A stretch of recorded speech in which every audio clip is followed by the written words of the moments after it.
generalized coloring numbers. So these are more, not really generalization of coloring, but more generalization of the actual coloring number. So Shagnik mentioned yesterday, which is roughly the degeneracy plus 1 of the graph. So this will be based on ordering of the vertices. And this is super nice because you can use this notion to characterize graph classes of boundary expansion. And the proof techniques are really nice using this. And actually, most of the things we are going to cover in the lecture will follow from this tool afterwards. They will introduce it. And in the next, I think, 1 or 2 lectures, probably 2, we'll give essentially applications of these techniques. But let's recap. I mean, the three, I think 3 important definitions of yesterday are, well, the shallow minors, or bounded depth minors. Right? So you just take a normal minor, but you restrict, when you take a minor model, whatever you construct, you restrict to bounded radius. If the radius is d, this is a d depth minor or a d shallow minor. Okay? So this is important to get. Of course, you can still delete vertices and edges. And this is also important. And using this notion, we defined the greatest reduced average degree, denoted lambda d, of a graph, which is the max of the edge density, meaning number of edges by number of vertices, of a d shallow minor. This definition. So the minimum d doesn't have any special name. Sorry? The minimum d such that it's a d shallow minor. That doesn't get any special name. Just one. Good question. I don't know.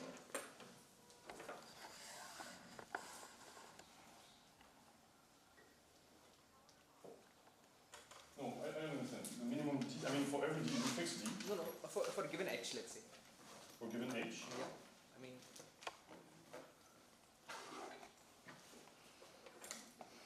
For given h, right? I mean,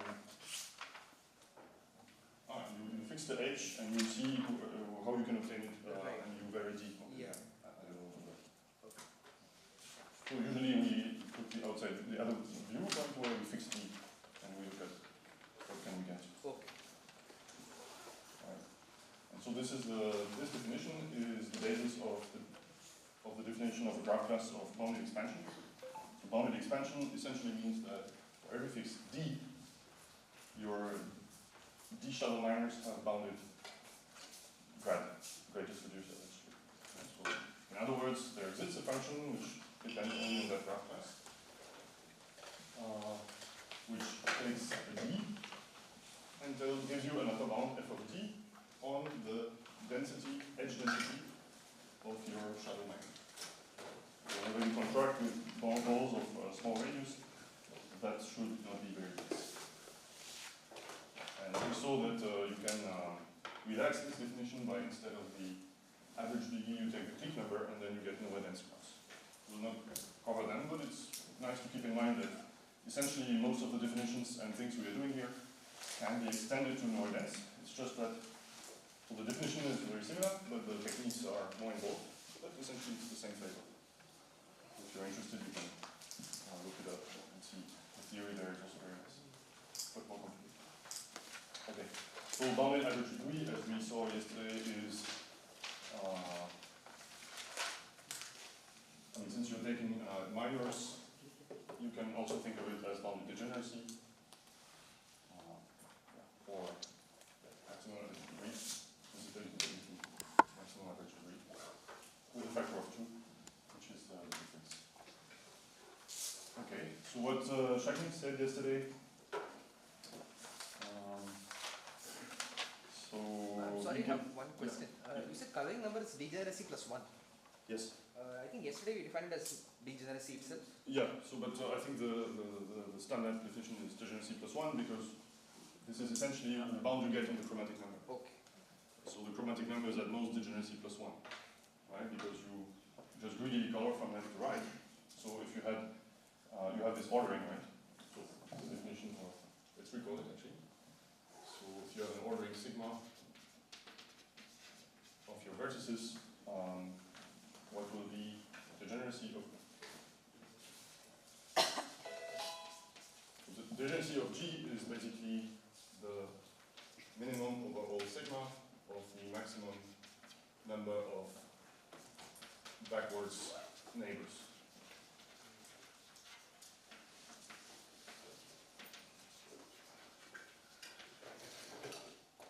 Of a vertex. Okay, that means right here.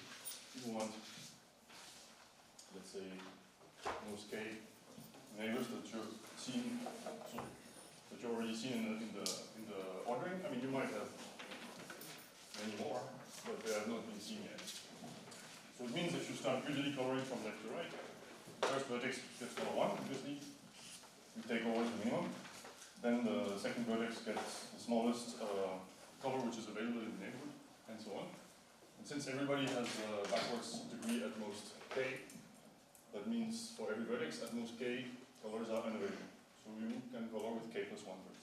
So this k plus 1 is called your coloring. So yesterday when you proved the max average degree is between coloring number and twice coloring, it's actually between degeneracy and twice degeneracy. Maybe. Is that right? Yes, I mean, because, Shaggy used he said that coloring number is degeneracy, which is fine, you can define it like that. But I prefer to define like this because it will fit with my theory of today. And I think traditionally it was designed like that.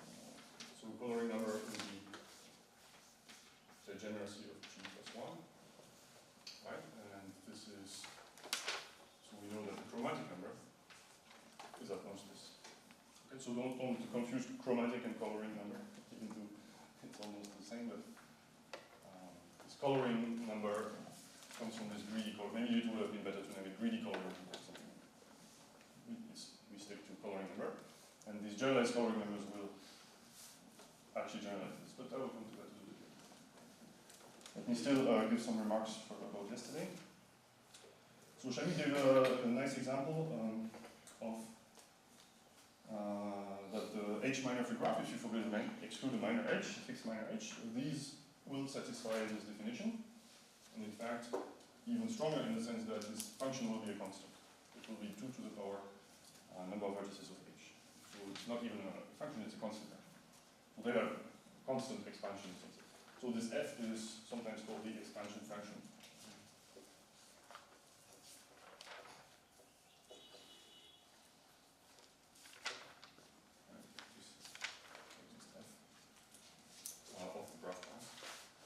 I mentioned it in the tutorial, but I think it's good to remember, so I'll re-mention it again, that it doesn't make sense to talk about whether a graph has bounded expansion or not, or even if a finite graph class has bounded expansion or not. I mean, the answer is trivially yes, because obviously all the minors of this graph class, including the D shadow minors, will be small. They will be smaller than the largest graph in the class. And so obviously their density will be bounded by that number of vertices. So if you have something finite, whether it's a single graph or just a finite number of graphs, they obviously have constant expansion. So it's not meaningful, and so that's why we usually take infinite graph classes if we want to speak about bounded expansion. So you see, it's not the same as, for example, chromatic number you can define for a single graph, right? But you cannot say, okay, the expansion of this graph is such a number. No, this is really for class. Okay, so another example that was given in the tutorial is graphs of maximum degree delta. So the examples we had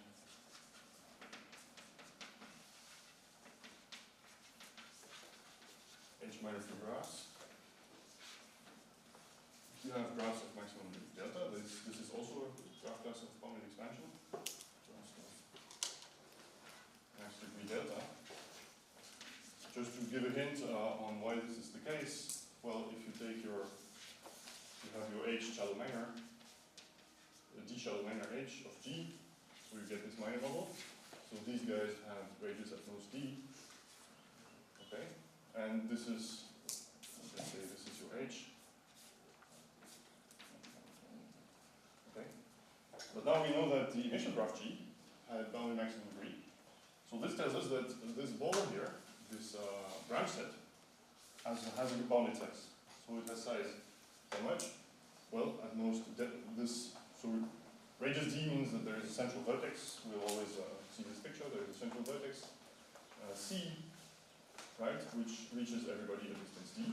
So since my graph has a bounded maximum degree, so delta, so it has delta neighbors. It has, let's say, delta squared second neighbors, delta cubed third neighbors, and so on. And I'm over-exaggerating.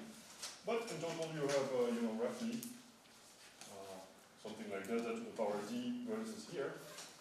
And each of them can have how many connections to the outside? At most delta.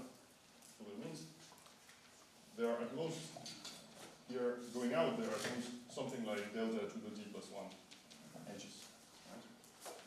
So what it means is that this graph H will have maximum degree itself.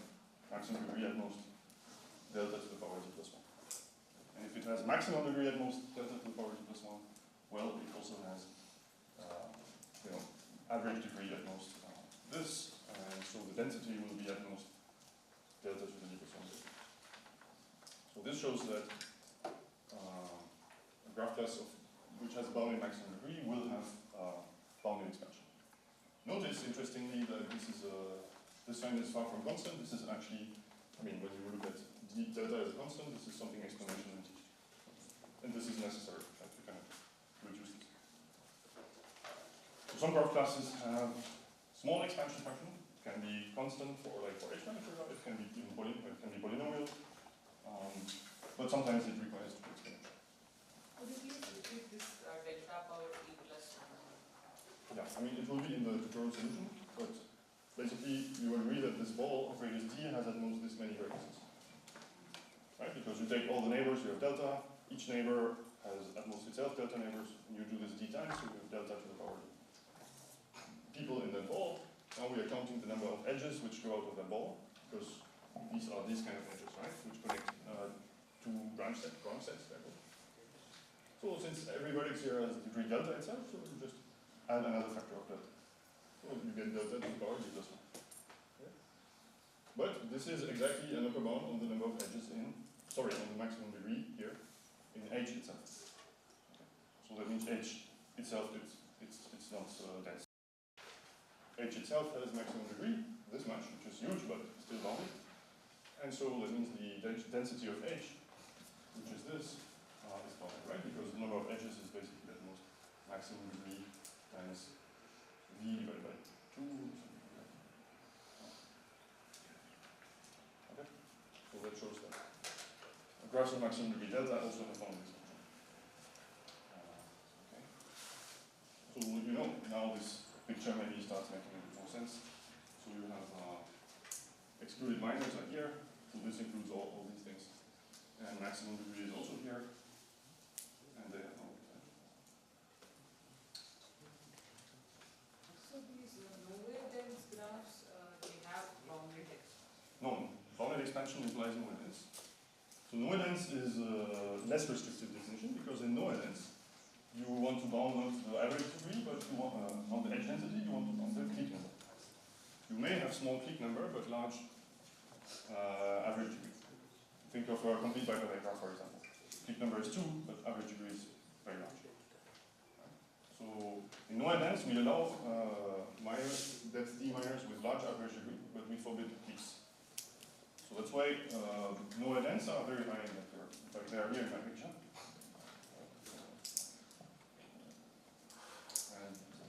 By the way, we have seen also in the exercises that there is one exercise which says that if you have a graph class of bounded expansion, these graphs are all degenerate.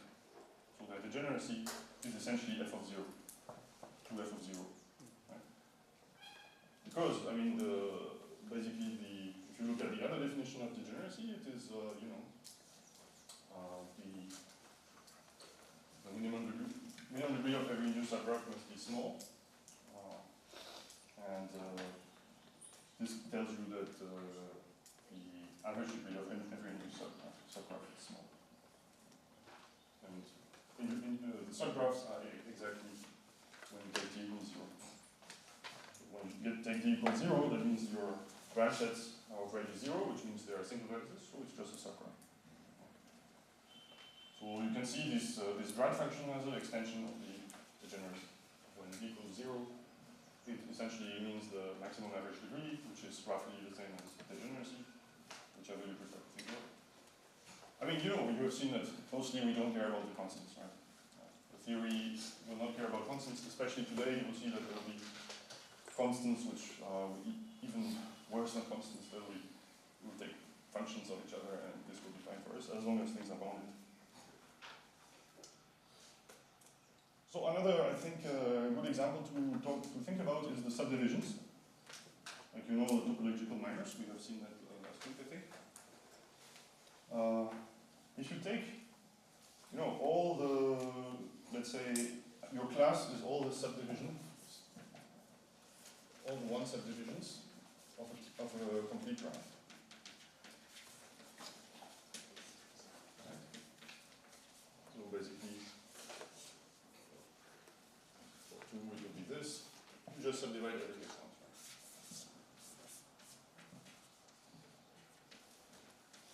Now what you observe is that this graph class does not have bounded expansion, if I'm not mistaken. Right? Why? Because if you take the depth 1 shallow minors, you can do something like that.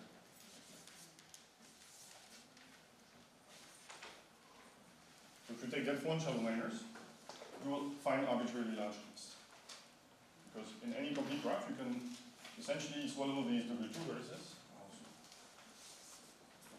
And what you see is that you get 1 shallow minor, which is essentially a clique. So it means and you can form any clique you want, like that. So the density will be as large as you want in this class. So this will not be bounded even for d equals 1. So this is far from being a bounded expansion. Okay. In fact, it's even far from being Noe dense, because remember, for Noe dense, I was bounding the clique number. Even here, my clique number is not bounded. So these guys, even though they are too degenerate, they are far from being even Noe dense. Okay, but now you can ask yourself, all right, isn't then bounded expansion or Noe dense, isn't it the same as forbidding some subdivision of a clique? Right? Because here I'm allowing large subdivisions of cliques. But this is not true, and if I am not mistaken, if you take this second class, which is basically something like, let's say, the 2n subdivision of Kn. So now I'm not fixing the number of subdivisions. I'm making it so the bigger my clique, the bigger the number of subdivided vertices. So that means if n is equals to 2, so 2n, so that's like 4, something like that, and then for 3, it will be 6. So I'm subdividing, but the bigger I go, the more I subdivide. Now the intuition is that this makes this function grow. I mean, not this function grow, but the d required to get the clique will grow. This is what I mean. So now if I take I take fixed d. Let's say d equals 2. Okay, so for d equals 2, you can see that, well, I can get k2 here, and this guy. But now the best I would choose would be this guy, because he's usually highly connected. Of course, more visible in other complete graph. So I take this as my center. Okay, but because I have subdivided like roughly 2d times, I can only go up to a certain point here, right? So the intuition, I mean, maybe you have to do 2n plus 1 or something, but the intuition is that this will not create a clique, right? Because these balls will be too short. So for every fixed d, maybe this is not the right clique, maybe I have to go one step further, but there will be one clique which I cannot get. So this easily will show that this graph class has Noe dense, is Noe dense. But in fact, since your graphs are very simple, they're essentially, the minors you get are kind of subgraphs of these kind of subdivided cliques, so in fact we also will have the bounded density, edge density, if I'm not making a mistake. So this shows that you can allow arbitrarily large subdivision of complete groups. But you cannot fix that, you have to increase the number of subdivisions the more you grow your keys. And then this will have boundary expansion. So that basically shows that boundary expansion is not the same as forbidding topological minors. In fact, if you forbid a topological minor, you are boundary expansion. I mean, it's not trivial to see it, but this is true, but the reverse is not true. In this diagram, this here, minor is certainly true that we have seen yesterday, Shapley gave a proof, but even topological minor or excluding a subdivision is the same thing. This also has boundary expansion. But this is not trivial, but actually I will maybe show you why.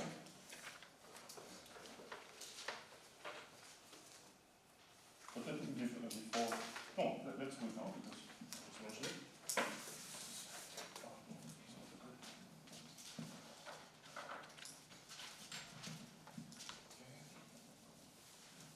So this definition is not that important. I'm just mentioning because it's kind of useful in the theory because many people use it in the proofs.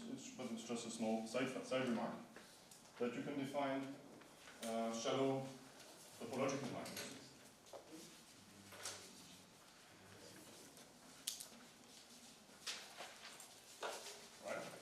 And the definition is very intuitive. It is the same as, it's similar as the normal shallow minors, but you take subdivisions instead of.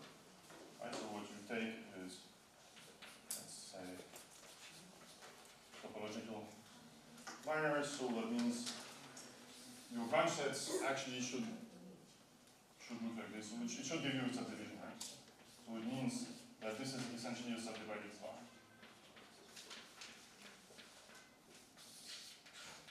So it's a specific, like topological minor you can see as a specific way to make a minor. It is more constrained. You are not allowed to branch actually. I mean, it's called branch set, but in this case you're not allowed to branch. You have to just take a star and subdivide. Because it should be a subdivision, right?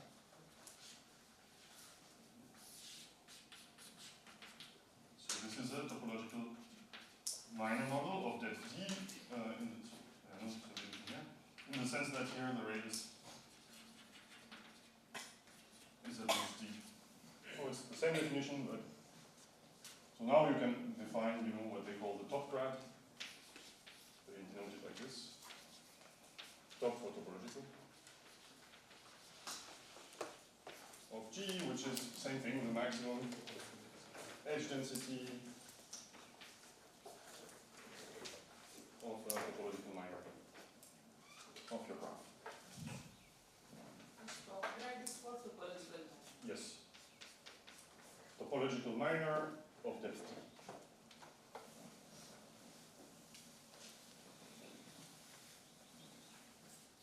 So, this is not very important if you skip following that, but just telling it for completeness. Because I might mention these things from time to time. I will never use it, but I will mention that, okay, this proof is obtained by this or something. So H is a topological minor. Okay, and then, okay, now you could define topological boundary expansion. Right? Same thing, you would just say, oh, I want that my top grad is bounded. But this is not useful because these things coincide. So there is this result which says that.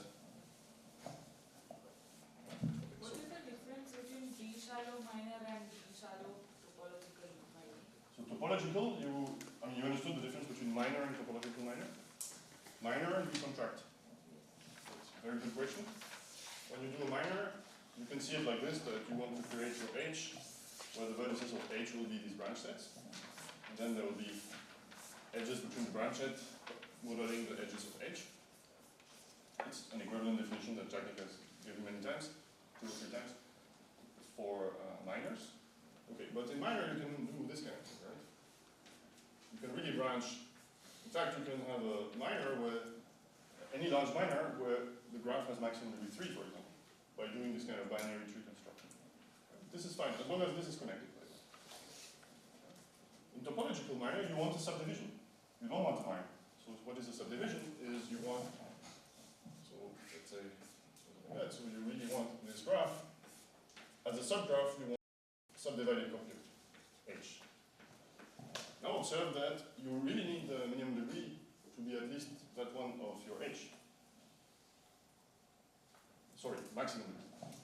Because now you're only subdividing, so you cannot reduce like here, there is a trick that when you contract this becomes high degree. But if you subdivide only, you needed high degree in the first place. So this is a more restricted version. So that's why I said subdivided stars. Right? Because since you want a subdivision, these are your original vertices. Okay? So H, let's say, was this. So now, what is this viewpoint? Well, you just take these things as your branch sets. So that there is just an edge here between. Right? And every branch set should basically contain a subdivided star. So we are subdividing the graph, or so you take your graph G, you want to find inside your graph G a subdivided copy of H. So this is G.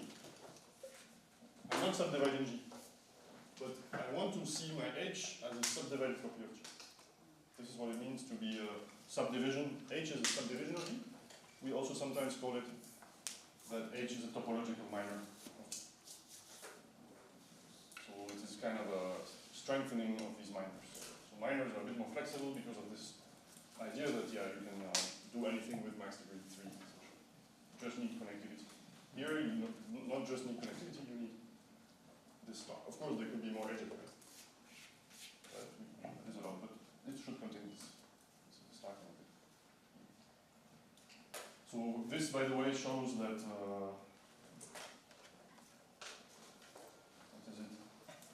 I think we had this example in the tutorial, right, that, last week, that the Peterson graph cannot contain K5 as a topological minor, just because it has maximum degree 3, and you will need vertices of degree 4, right, to get K5. And if you subdivide, you still keep degree 4. So in Peterson graph, you have degree 3, so it's cubic, so you can't get K5 as a topological minor, but you can get as a minor because you can contract. Okay. So, you know, for normal, for unrestricted radius, it means that these two notions are very different, okay, because of what I just said. But when you are a little bit loose on this, so when you restrict the depth, and you don't require the same depth, actually, they become equivalent in some sense. So I'll show this theorem statement.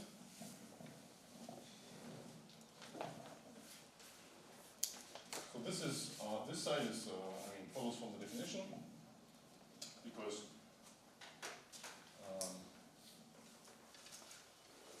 every topological minor being a minor, every density topological minor being a density minor. Whatever you can do topologically, you can also do with normal contractions. But there is another side of this, and then this shows that I think it was something like this. It's true for every G.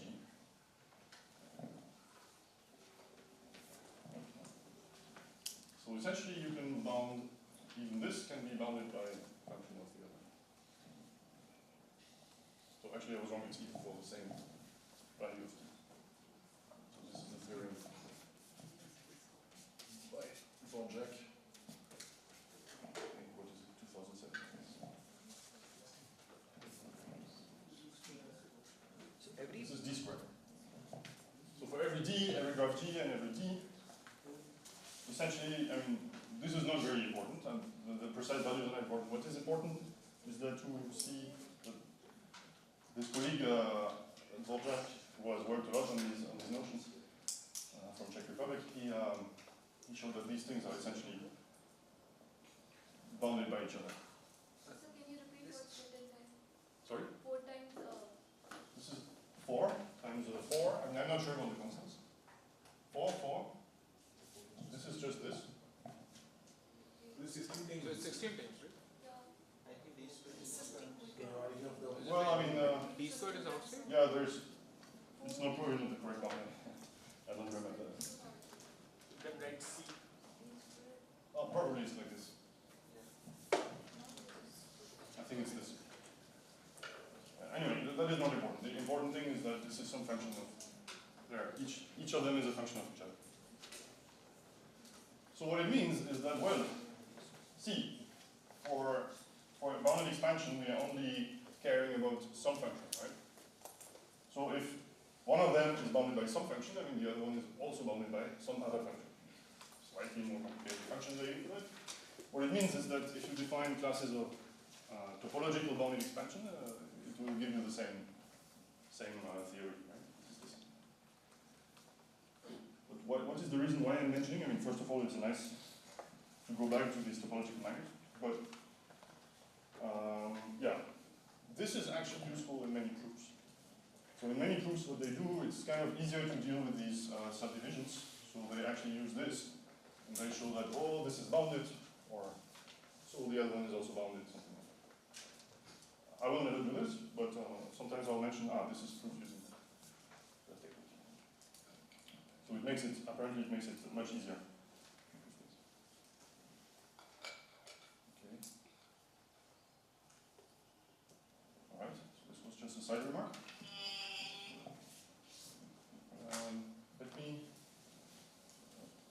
Let me mention some other examples of graph classes of bounded expansion.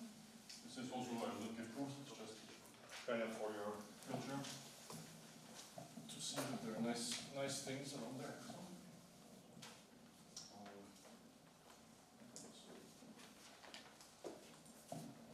Other examples. So one example we gave in the tutorial, which was so many of them actually come from this graph drawing. You want to draw your graph in the plane or something. So these k-planar graphs, they have bounded expansion. So what it means is that means you can draw them in the plane, but something happens like this, that you bound the number of crossings. So every edge is crossed at most k times. Okay, so these are bounded expansion. It is crossed at most k times or only at most k crossings? No, every edge is crossed at most k times. This is different from the crossing. There is something called the crossing number, which is the smallest number, so that number of crossings in a drawing in the plane. This is different.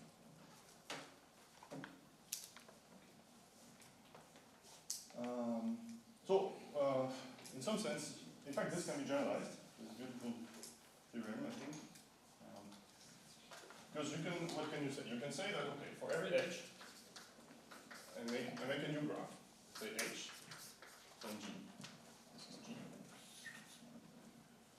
And now, what I'll do, I will make an edge if they cross.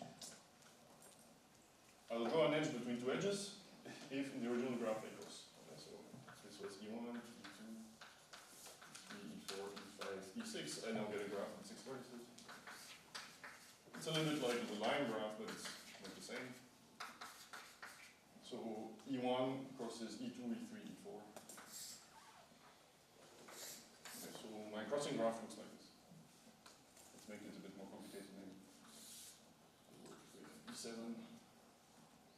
E7 also crosses E7.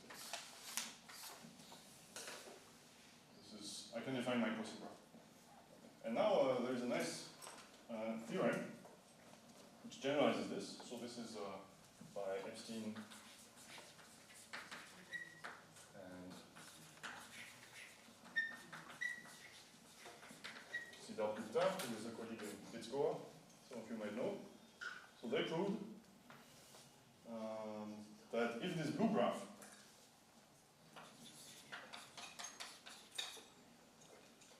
I mean, it's not very formal what I'm saying, but if this blue graph has, if the degeneracy of this h of G is at most some function, some constant,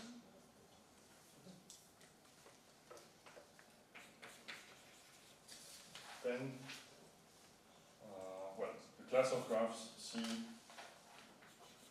well, let's define like this. You take the class of graph C, which is all the graphs which can be drawn such that the degeneracy of the blue graph is bounded. It's a bit complicated, but essentially it means that your crossing graph is kind of sparse. Then this class is bounded expansion. CD.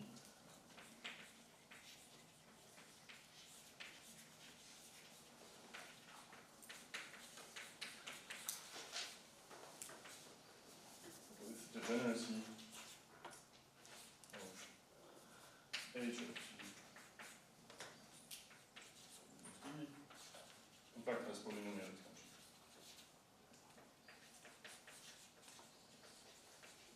The details are not important. I just want to give you an example. Why this generalizes the K-planar graphs? Because the K-planar graphs were essentially saying that the maximum degree of the blue graph is K. Right? Because every edge has at most K neighbors in the blue graph. So they generalize this by saying, oh, the maximum average degree also works. And take the degeneracy. Okay. And the motivation was actually interesting. If you look at, there is a nice blog post by David Epstein on this. He has a very nice picture of these road networks in real life, right? Especially in the US, in America. So they have these exchanges between highways, and basically on these highways, this number of crossings is unbounded because you have these huge interchanges, and then you have many highways crossing. They saw that this is actually quite high. But when they draw this blue graph, they checked many cities in the world, and they saw that, oh, the degeneracy is actually small of this blue graph. And then they proved that these guys have small polynomial expansion. So I think this was a nice paper, motivated by some real life application. So sometimes we say, road networks are planar. I mean, this is far from true because we have tunnels, we have bridges, and so on. When you look at these kind of pictures, they are really impressive. But in some sense, they are still sparse.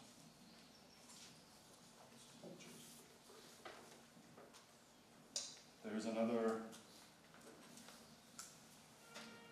class of graphs, which it's called the book thickness of the graph, which is this. You have to find an ordering of your vertices in 1 to the n, and you want to draw them on a book. This is what you call this part of the book. Okay. And now on every page you can draw something planar. Right? So you can do something like that. That should be planar. But now you can have many pages. So some of the edges you will. Flo, maybe you can use another color for the second page. Here is another page, right? And here you can have another planar drawing. Sorry, it's not planar. But all the vertices lie on that Spine. Yes, the vertices on the spine, and now for every page you can draw some edges, but every page should be planar. So the smallest number of pages is the thickness. Page. I have a small comment. Sorry? So I have a comment. Yes. So there are similar things which are called Earth-Moon graphs. It's like if people make colonies in moon, Yeah. then there will be a different set of adjacency between the countries. Okay. And together it will be like two planar graphs, Yes. merged together. Merged together. Yeah. It's an open problem to find its chromatic number. Yeah. So this is a special case of that. No, I think it's a bit different. Different? Yeah. No, because each page can be a different planet, no? Yes, but the vertices are not fixed on the spine. Yeah, that's why I'm saying it's a special case. Okay. These in particular are like 3 planets, Yeah. but it's a special way of doing it, so it's more restricted. Right. So this is called the book thickness, and if you have, or maybe this has another number, I think. How is this drawn? I didn't get this part. So on every page, you draw edges as you want, but every page should be planar. You put your vertices on the spine, and now you can put edges in any page you want. So the graph might be non-planar, but every edge should give a planar drawing. So now there are Let's say in there- the plane, so within each page, Yeah. and also from one page to another. No, each page is separate. Each page is How is it thickness of smallest number of pages. Smallest number of pages to draw the Yes. graph. Yes, of course you can, if you put 1 inch for every page, you can draw every graph like that, right? But you have many, many pages. You want to have small pages, like 3 pages, 4 pages, 5 pages, something like that. It's also called book writing number of course. I'm not completely, I don't know. I think it's called book thickness. It's called thickness. Yes. Book thickness. There is another equivalent definition, which is, I think, stack number or queue number, there are things like that. Something like that. I don't remember which one. Similar concepts are there. Yeah, other concepts are there. So there's a whole community of these graph drawing community where they like to draw graphs, and they come up with these kind of things. It's quite nice. In fact, Epstein and Gupta are working in this area, among How others. are these three planar? Sorry? How is this three planar? 3 planar? No. There are 3 pages. Yeah. So book thickness is at most 3. It's not planar. Every page is planar. So if you take the edges of a page, it should give a planar drawing. And a special one because the ordering of these on this spine should be the same for every page. So you can also think of it as partitioning a graph, edge partitioning a graph into planar graphs. Yes. This is a more general version. This is more restricted since you are fixing the embedding in some sense of the vertices. But okay, if the book thickness is, so if you take the graph class, so the class of graphs of book thickness K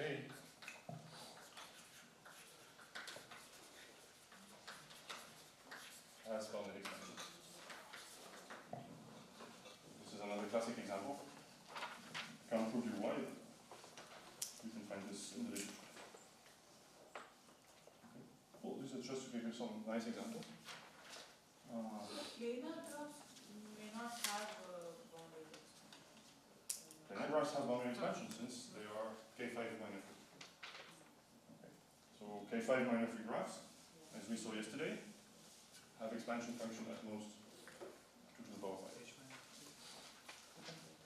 So planar graphs has very much bounded expansion. Okay, so we have bounded expansion. Constant. Okay, so you have bounded topological minors. So maybe we can draw this something more messy but more explicit picture of this. There's the bounded graphs, classes of which have bounded topological minors.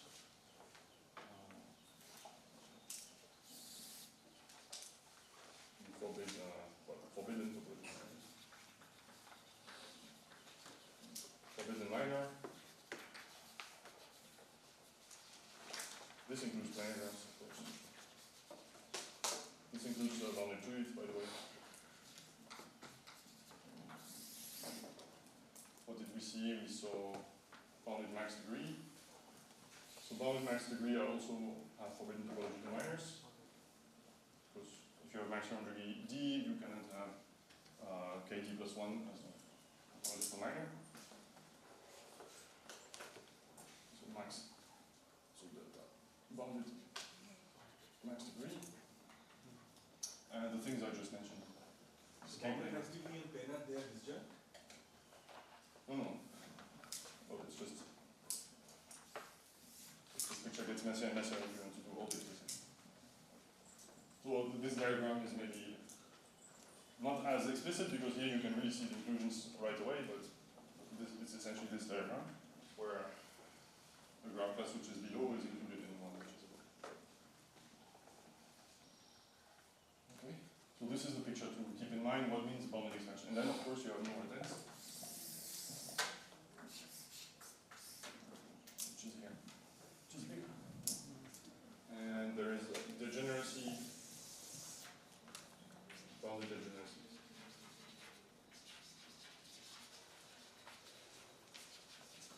So bounded expansion are both Noah dense and bounded degeneracy, but Noah dense are not necessarily bounded degeneracy and vice versa. So that's the kind of the big picture of this there. Okay. All right, now let's move to today's topic, which is the generalized coloring numbers. Okay, what makes this theory of bounding expansion very beautiful is that it's very robust, and in the sense that there are many equivalent definitions. And what people have come up is equivalent characterizations of bounding expansion classes. And then using this, it can give rise to many applications. Why? Because you may take one characterization for this kind of applications, let's say algorithms, one characterization for, let's say, coloring problems, and so on and so on. So, yeah. So the different types of characterizations is, well, we have these orderings, so generalized coloring numbers. This will be the one we are seeing today, and in fact, I think this is the richest one in the sense that it's maybe the easiest, and you can derive all the other ones using this one. I mean, they're all equivalent anyway, but I think this is they have nice proofs.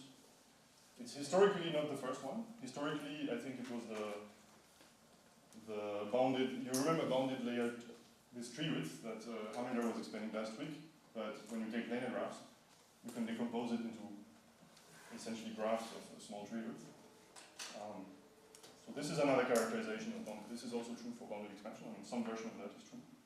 So historically, I think this was the first characterization. And then Zhu came up with this coloring, and he proved that this characterization is there. And nowadays there are even others. So I'll show, let's say, at least two and mention three, hopefully. I mean, I will not show the full characterization, but some ideas at least. All right, let's move on to the generalized colors. Maybe I can keep this diagram for a while. Still some space here. I wish I was able to partition the board nicely as Shagnik is doing. My handwriting is not as controlled, I guess. Okay. Okay, so everything comes from this degeneracy orderings. So we have seen yesterday that one of the definitions of degeneracy is that you take an ordering and you look at the backwards degree. The maximum of this, let's say it's the degeneracy of the ordering and the degeneracy of your graph. Among all the possible orderings, is the one which gives you the smallest backwards or left degree. Okay, we are going to generalize this now for other values of d. So in some sense you can say that this backwards degree is a path of length d, of length 1, sorry. Now we are generalizing this, not exactly like that, I will define, but using path of length at most d. And this will give us the correspondence with this d, which is important for this d shadow minus. So at the first it will just be definitions. Where's the best place? Okay, so, oh yeah, and coloring number comes from this terminology. So let's erase this.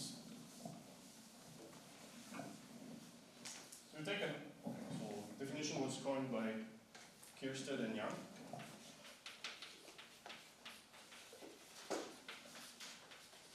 In 2003. But by the way, historically, I mean, the motivation of this was games. So Kierstead and Young, Kierstead especially, they have worked a lot on these games on graphs, and especially these game chromatic number, where you have two players and they try to color the graph. And let's say there are k colors, so Alice tries to color the graph with k colors, and Bob tries to avoid that. So they have to color a vertex at each step. And if Alice has a strategy, this gives you a small, let's say, hopefully small chromatic number, game chromatic number, and so on. So inherently, these games, they give you an ordering, right? Because Alice plays first, then Bob, then Alice, then Bob, etc. So it gives you an ordering of the vertices. So this is the initial motivation of this. If you look at the papers from that time, around 20 years ago, they usually speak about these game chromatic number, game coloring. So as you have seen last week, we have seen the cops and Robert game.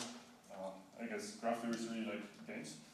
And while playing games, they come up with beautiful theories, but it's like a side effect. Alright. So So you have this ordering. So let's fix an ordering.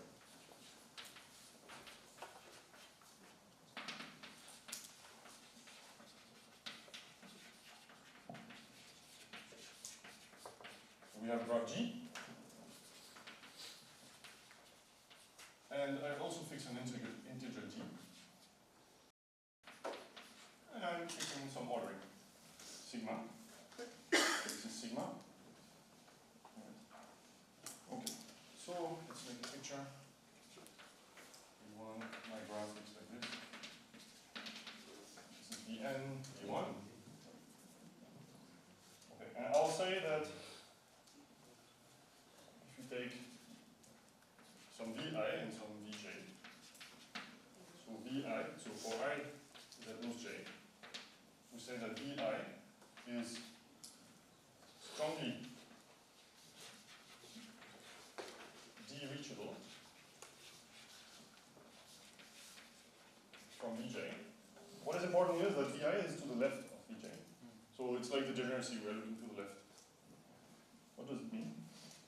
It means that there should be a path of length d, at most d, but this path is very special. I cannot take any path that would just give me the neighborhood of radius d. I'm only allowed to go likewise, and then only jump to Vi.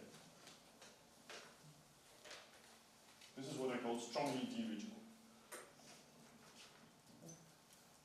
Vi is strongly de-reachable from Vj if there exists a path from Vi to Vj, a path P from Vi to Vj, such that all the internal vertices are to the right of Vj.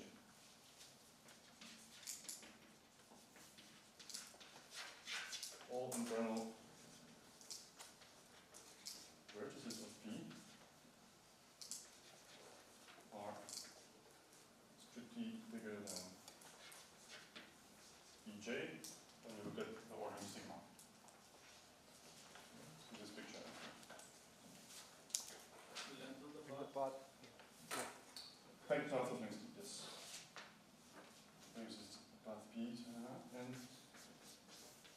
let's say, let's write like this.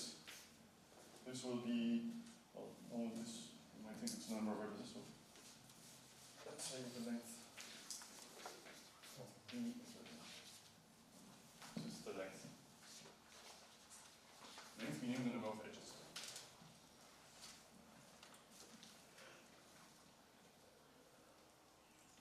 Okay, so this is called strong reachability, de-reachability. You see it's a bit strange, but observe that if you take d equals to 1, it has to be a left neighbor, right? Because the paths are close. So it generalizes this degeneracy business.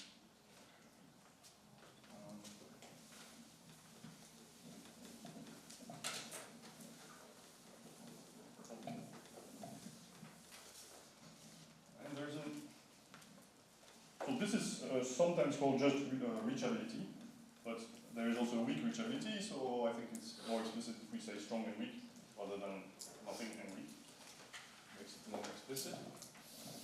And we say that, again, if I is at most j, we say Vi is weakly de-reachable from Vj. If there exists a path, it's almost the same definition, so that it's going to be a little bit confusing. A path P, but they are quite different. D, so the length of P again is at most D, and all internal vertices. This time they will be to the right of I, not J. All internal vertices of P are to the right with respect to sigma of Va.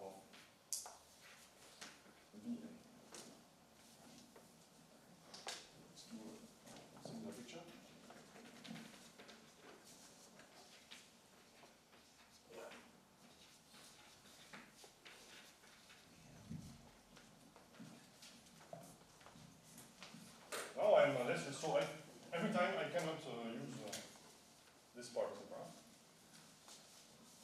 this VI is always the minimum of the path. But now I can generate.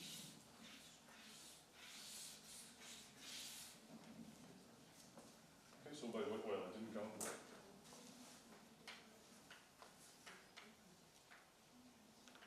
D equals 9. And here we had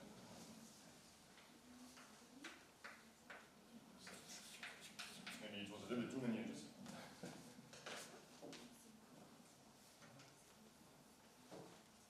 So this is called weakly reachable. Weak and strong is quite natural because obviously this is a stronger condition than the weak one. I mean, if you are strongly reachable, you're also weakly reachable. It's quite immediate from the definition in the picture. Again, the length should be at most. Length should be at most. Length of P is at most. Okay.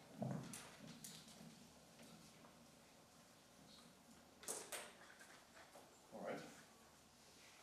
So, I mean, at the moment you don't see why we're doing this, I suppose, but there will be some applications. I didn't understand strongly and weakly. See, this path here, you see that between VA and DJ there is nothing. That means it's strong. Okay. Here you allow anything between VA and DJ. It's weak. So it always has to be to the right of VI. VI must be the smallest. But here you're even forbidding everything between VI and DJ. This is illegal.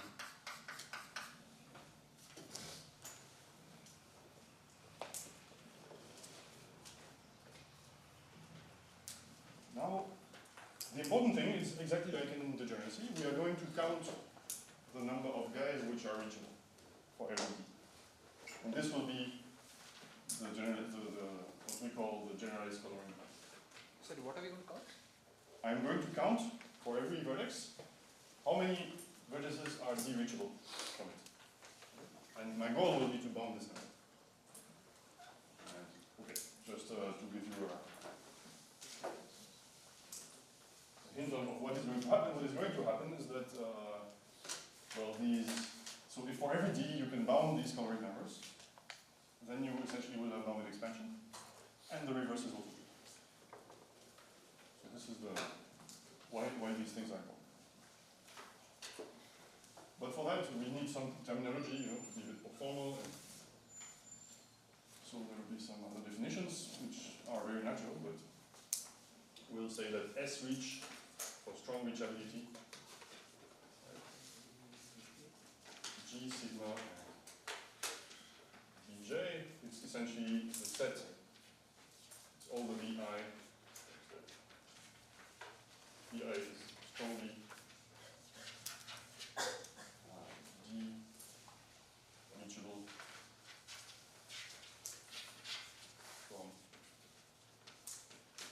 Vj. Sorry, it's the set. And W reach has the same definition with W. Sorry, there is a little D, I might forget that from time to time, but this is actually important. So we have 4 parameters like the graph, the ordering, the vertex, and the D.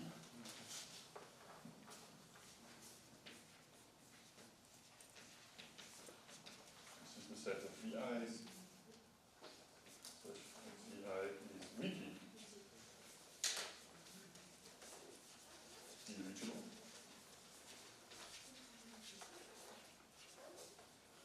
Reachable from Vj.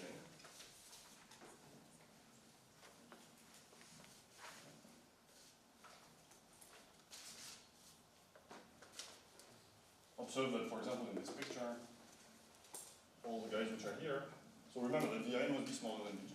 This is important. Think of the degeneracy as a motivation. You always look at the left. But of course, now you're allowed to use the right side. But the ones you are counting are the ones on the left. So all these guys are also weakly reachable. But here, if you look at this path, only this is weakly reachable. Obviously, I will have more if I draw a real graph. So maybe I can give an example while you digest the definition.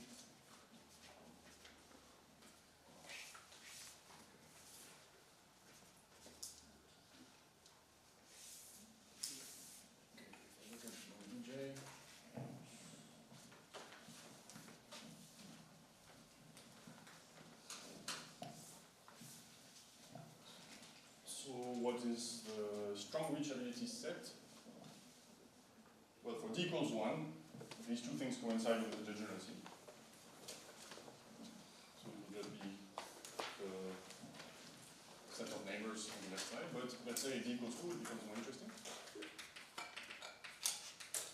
The weak reachability of set of dj,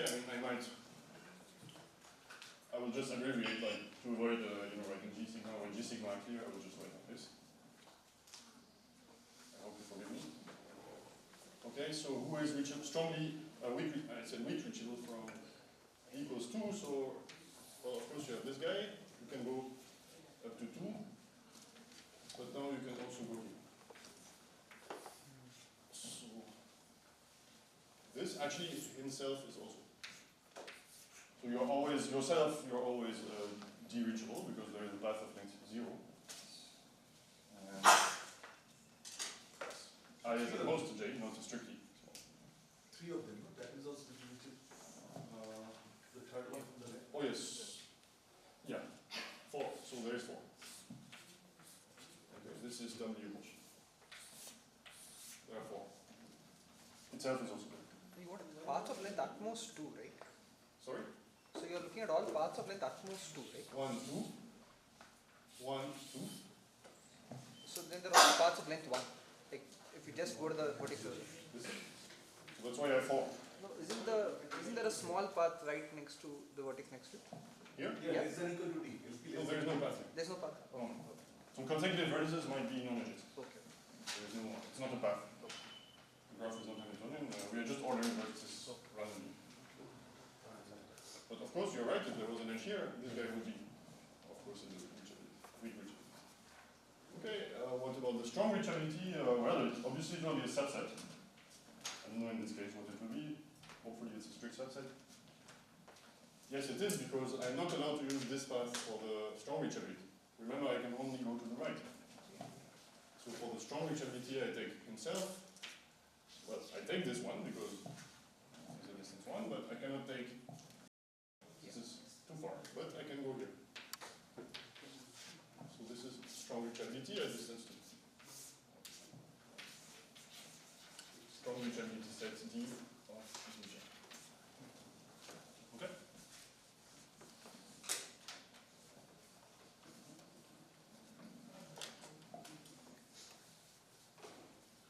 Strong reachability is a subset.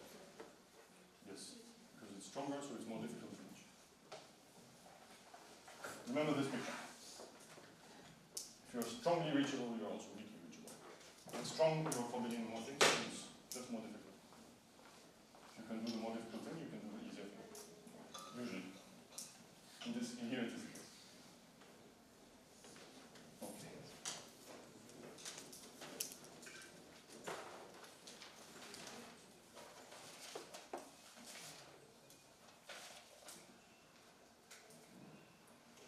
Alright, and now, well, we need a few more definitions.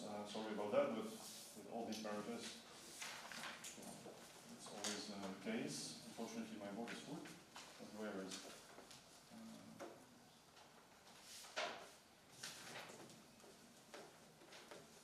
I guess I can write this one first.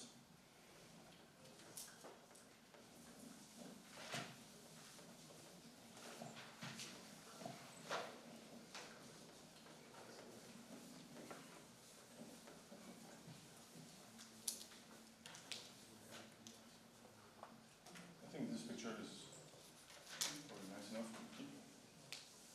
Okay.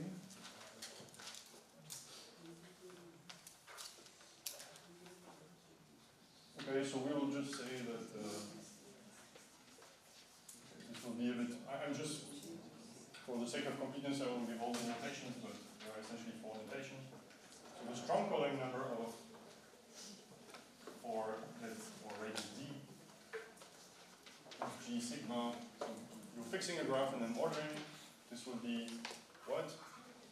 Will be the maximum size of the number of reachable vertices. Max for all the b, I, and b of g of the size of the strongly reachable.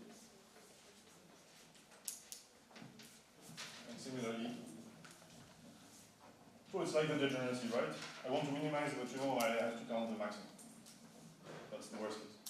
I take the maximum set number of reachable. And W equals D, same thing with weak reachability.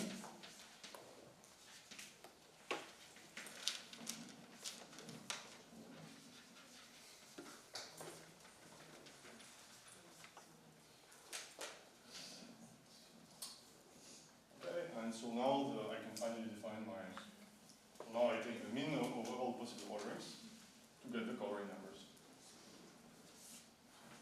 The strong coloring number of G is the mean over all ordering sigma of G of the strongly of G sigma.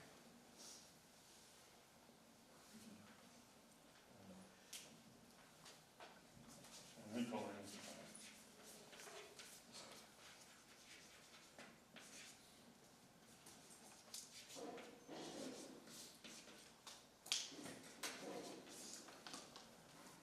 So I do it this way so that I can have a parameter for a graph. So it's among all possible orderings, I choose the best one.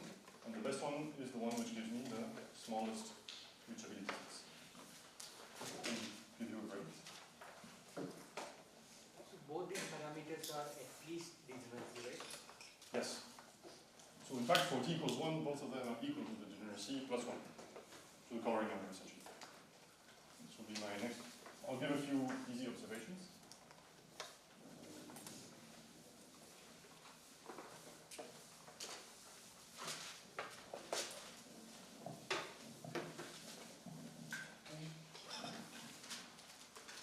So, observations. So,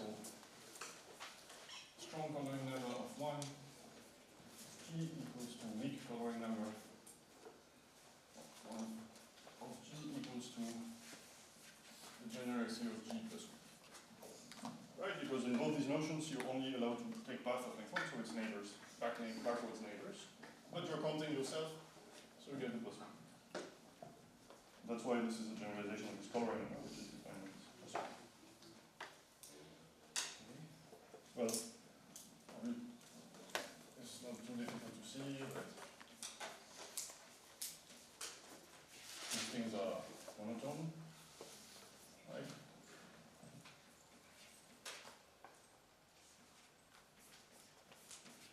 Because if you're reachable with the path of length D, well, you're also reachable with the path of length D plus 1.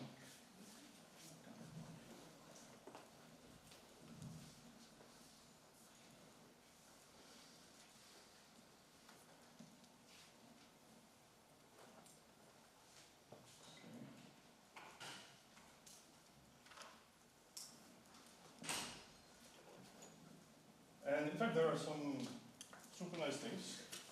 So this is not observation, this is like it's a proposition or theorem. I'll not prove these things. But when you don't restrict D, when you take D to be large enough, let's say infinity, to be safe, or the number of vertices of your graph, what happens? The strong coloring number, let's say infinity of G, but you can replace this by the number of vertices. If you take the length of the path. And the weak coloring numbers, they are some nice notions. Which is which. So strong coloring number is more restricted. This is equal to the tree width of G plus 1. So what we are doing here, given these orderings, is actually equivalent to doing things like trees, tree width.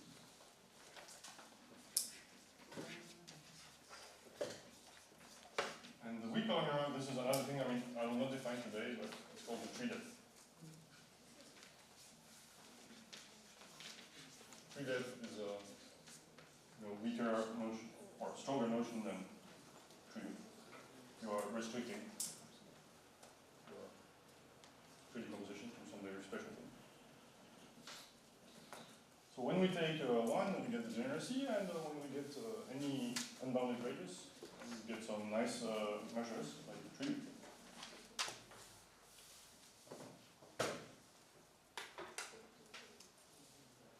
So,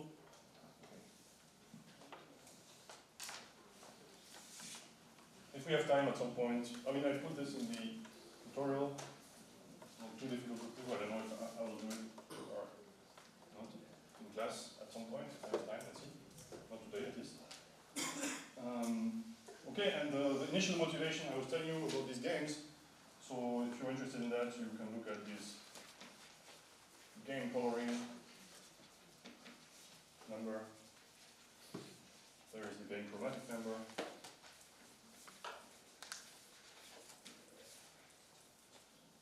Things like that. This is called the marking game. This is an upper bound for this one. Well, I'm not going to define this, but this is the initial motivation to do this. And people were studying a lot this acyclic chromatic number. And I think that's how they came to this, you know. Because what's the acyclic chromatic number? It's, we take a coloring, but any two color classes should induce a forest. So it's a restriction of the normal and proper coloring. So in proper coloring, every color class is an independent set. Now you take two color classes, which should also have some nice property. It should be a forest. Actually, you can see this as any one color class has attributes 0. Any two color classes have attribute 1. You can see how this is, where this is going. You could generalize this. That is a proper coloring with that extra property. Yeah. Okay. There's an extra property. Any two color classes. I mean, I will not use this.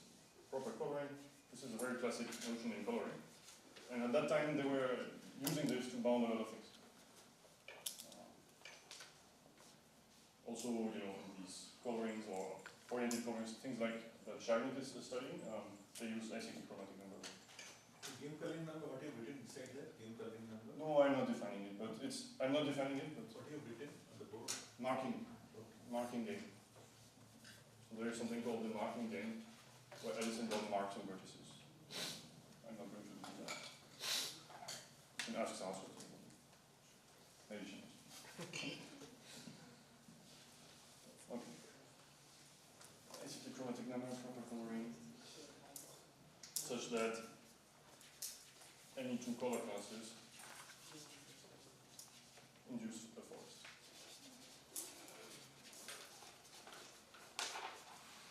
Okay.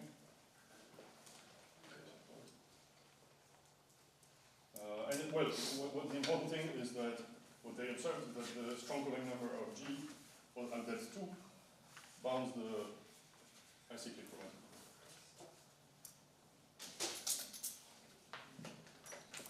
So that was very useful to them. Well, the plus 1. This is not too difficult to observe, by the way. If you're interested in these things, you can look it up. The most weak color number. Let me add it.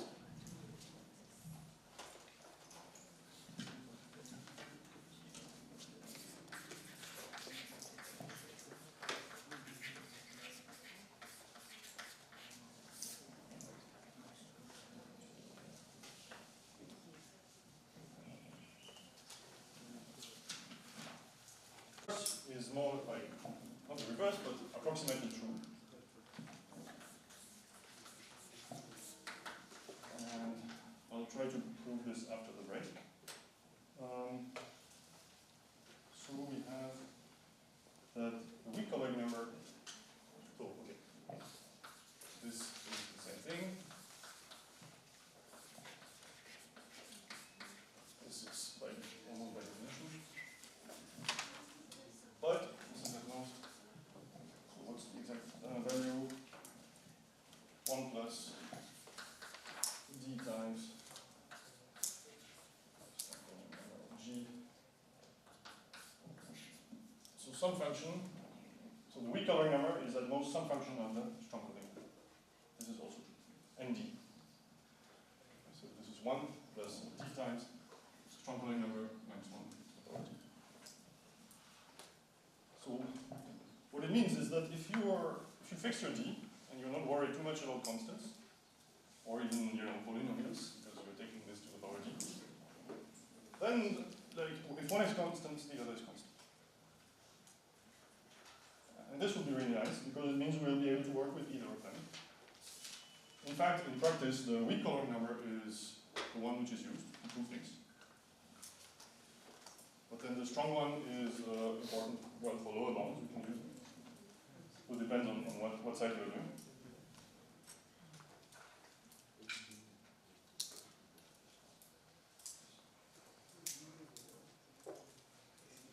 And actually, well, these things can be computed also, not necessarily exactly, but there are approximate algorithms for this. But okay, before the break, I want to show you why we are doing the whole thing. This is a theorem of Zhu, 2009. So the following are equivalent. So let's see the graph first. I think you see what this is doing. The following are equivalent. So there will be three equivalent conditions. One of them will be that C has bounded expansion.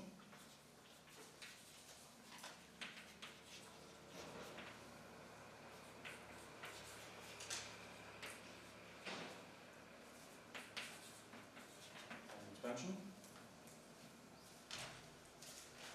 And your weak coloring numbers are bounded, and your strong coloring numbers are bounded. So I'll write like this. There's just the first function, f1. Okay. Such that for every g in your class, for every d in your natural numbers, the weak coloring number is bounded.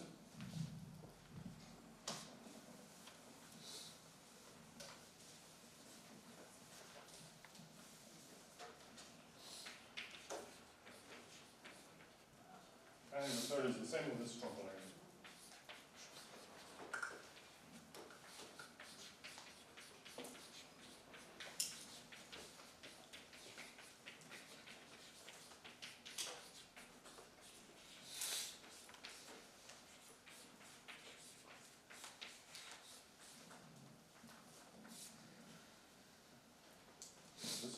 That means that using these coloring numbers, we actually get characterization of graph classes with bounded expansion. So Zhu, who is a Chinese researcher, very famous in graph coloring and things like that, proved in 2009. So he actually worked a lot on these grain chromatic numbers. I think he still has the best bound for the grain chromatic number of planar graphs. I think it's like at most 17 or 16 or something.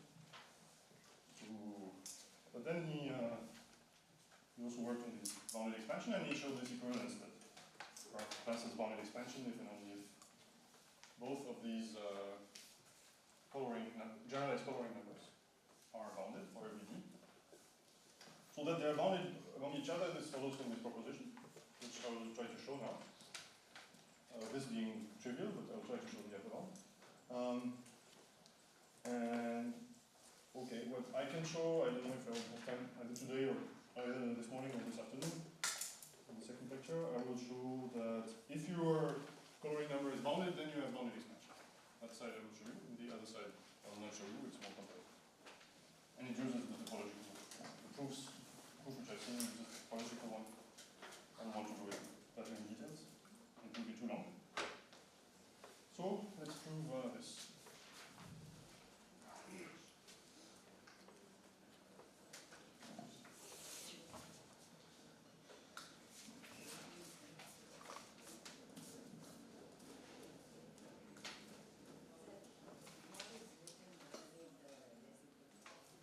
Definition. This follows from definition. Right? Because the strong reachability is always smaller than the set. So these are we should call them numbers. Yes. the number. So this is the, okay, so yeah, remember what this was? You're looking at all the possible orderings of the vertex set. You're looking at these reachability sets. You're looking at the maximum you get, but you take the minimum of all possible order.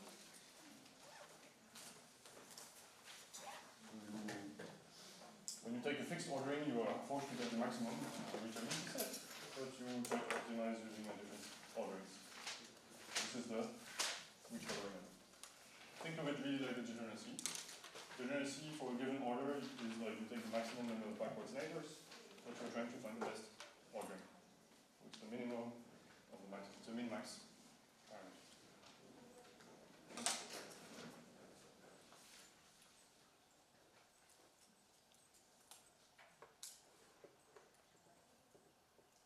So what we're going to do, we are going to observe, we are proving this for every sigma. So if we prove it for every sigma, sigma being an ordering, it will be also proved for the optimum one. So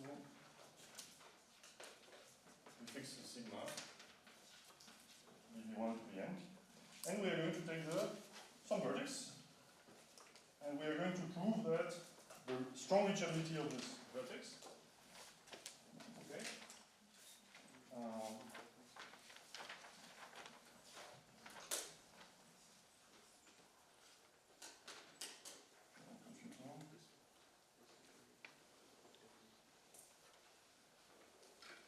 yes, so I'm going to observe the strong reachability, and I will deduce something about the weak reachability set of the same vertex.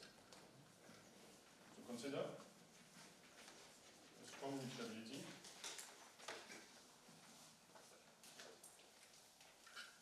of, for some D, for that particular sigma, and for some Vi.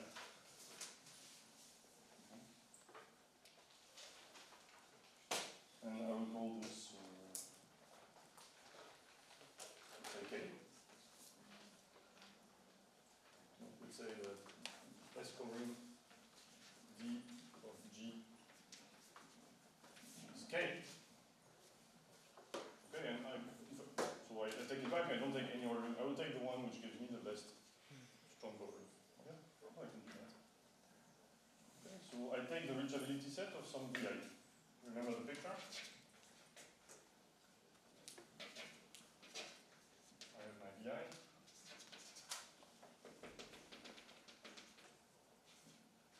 What does it mean? It means that I can use a path which go like this, and then they go here.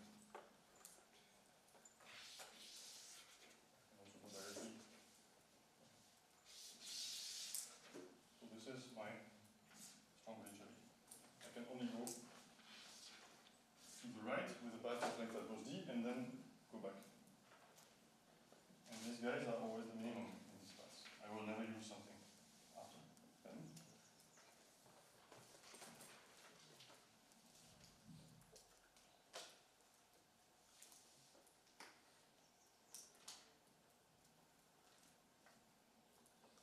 And now, what I want to do is I want to say something about the reach reachability. I want to say that this will not be too big.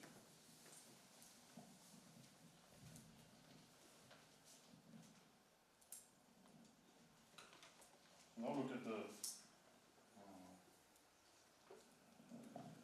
weak one.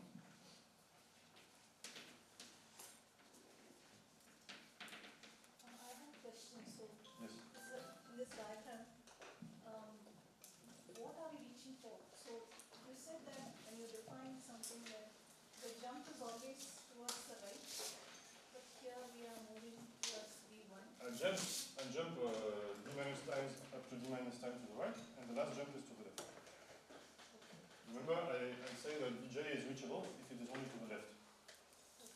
But in strong reachability, I jump to the right, and the last jump goes to the left. In weak reachability is less restrictive. I can jump anyhow I want, even to the left, to reach. Okay.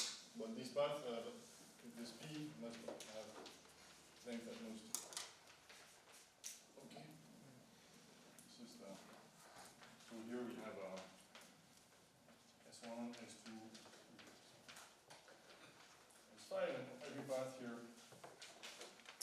from VI Hj, the length is, all these paths have length at most. This is the definition. And because the strong covering number of G is K, and I'm taking that sigma, which works well, I can assume that my reachability set has size at most.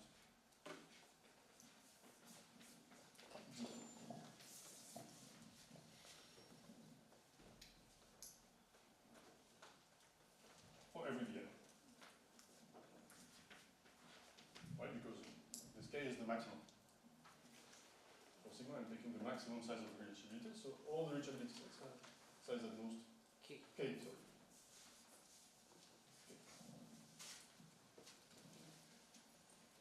But what we are really interested in is the weak reachability set. And we want to upper bound this by some K, function of K. Okay.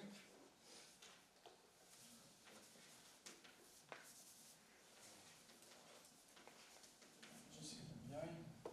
Okay. What I want is I want to show that this set, let's call it W. Size of Wy should be at most what? K minus 1 plus D, K minus 1 to the power D. Right? K is my strong reachability size. Okay. So what I'm doing,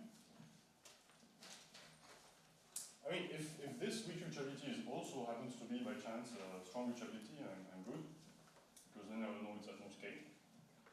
But the trouble is these things. Right? I can use these in many ways. Right? Into another vertex, and they are giving me trouble. So I have to take care of these guys. What I'll do, I will just focus on one of these paths. And they should. Anyway, we will focus on the pink one.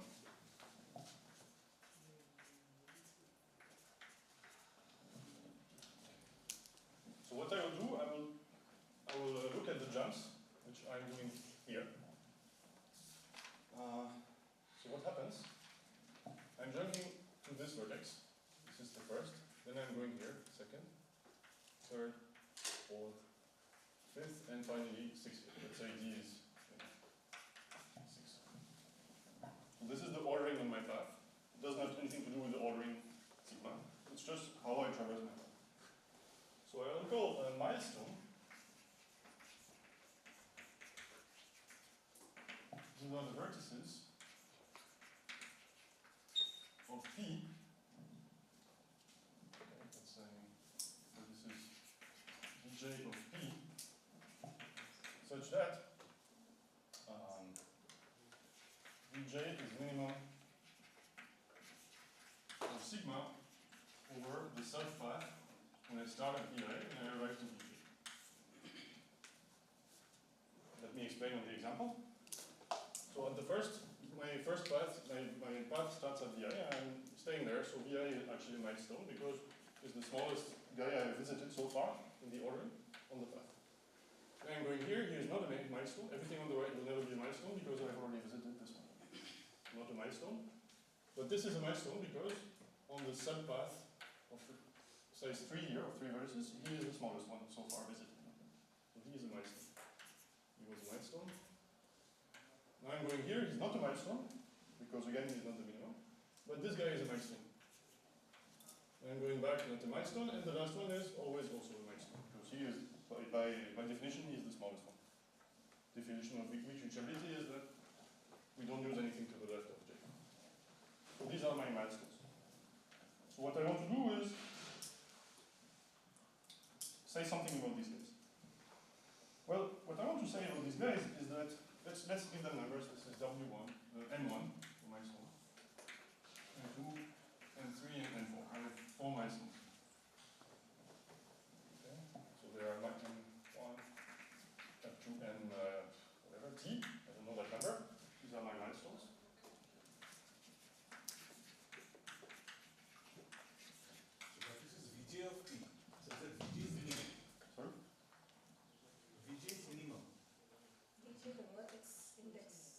is Vj? Milestone vertex, Vj Of of P, yeah, so sorry, P vertices of, Vj of P, like J is higher or I is higher? yeah, so I is higher, so Vj is minimum. So I'm taking here, my milestones are this Vj, so this Vj, because it is, Vj is Vi at this time. Now I'm having this guy is Vj, and he is minimum path from Vi to Vj. This is not, because when I take the path from Vi to Vj, he is not minimum, this is minimum, so he's not. Now he is yes, so this is my Vj at this stage also.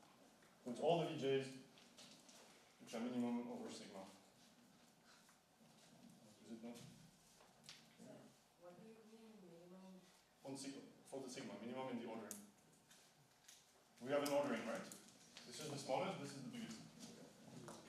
I'm always, so for when I say minimum, I take this ordering. So I'm building my path, right? Imagine you're building your path little by little. You start here. So at this moment, the path has just one vertex.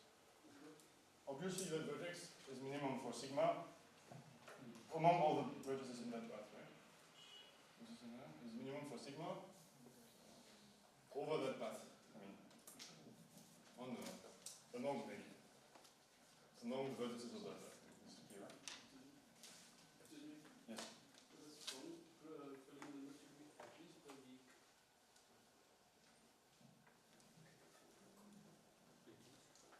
Oh, because the strong reachability sets are smaller than the weak reachability sets. So it has, so its strong filling number is at least the weak filling number, right? At most, because I'm counting the size of the reachability sets. If the strong ones are always included in the weak ones. It's not possible that strong one is bigger. Strong one is smaller. Because you are included, the reachability set is always included. The strong reachability set is a subset of the weak. So since I'm counting the size of the weak reachability sets, The size of the set. yeah, so the strong is always the size, since it's completely included in the weak, of course its size is small. For every vertex, in every order. Is it not clear, sir? No. So see, I'm building this path, right? I start at my VI. Path at the beginning, so I'm only considering vertices of the beginning of the path. I'm checking if this is minimum. This is now minimum, because among all the vertices of this path, which has just size 1, of course this one is the smallest, there's only one. I'm considering this ordering, right? From left to right. This is 1, 2, whatever, the end. The smallest. Now I'm going to the right. There could be many more vertices here. I'm just looking at the pink ones. Who is smallest? This one. He's not smallest, so I'm not taking him. He's biggest. So now I'm going back.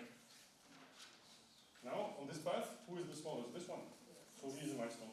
So this is M1. This is M2. Now I was going where to the right. Not smallest. It's not a milestone. Smallest, M3. Blah, blah, blah. And at some point I reach my VJ, and he obviously will be the last node. He's the smallest on this path. In total. So these are my maps. Now, the crucial observation is that if you take two consecutive milestones, so M I plus 1 belongs to the strong reachability of the previous one.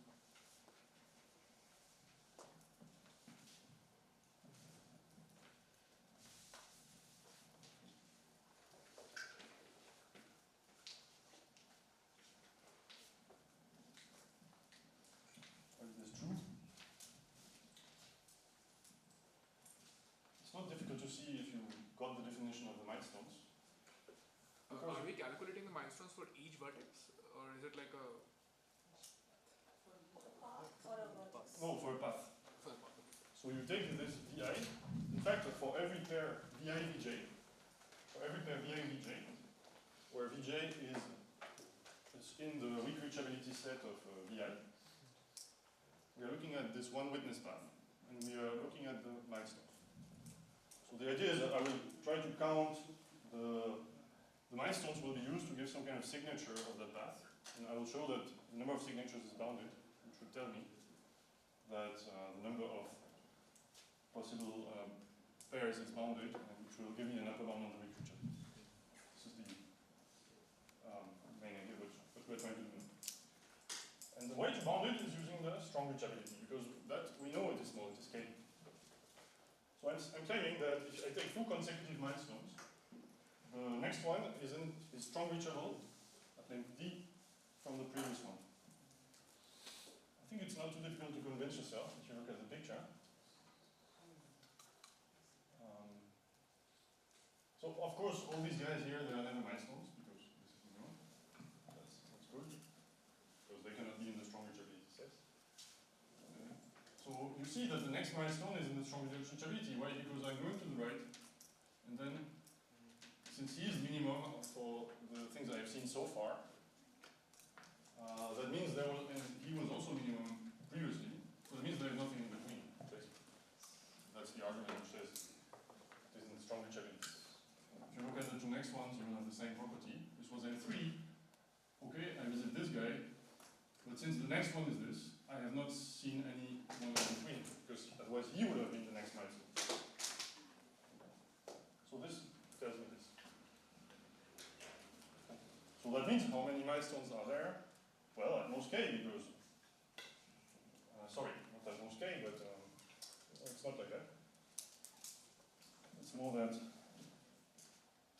So if M3 and M4 are milestone, can I have a path from M3 and M4? Can they be neighbors? Yeah, they can be neighbors. Sorry, M3 and M4?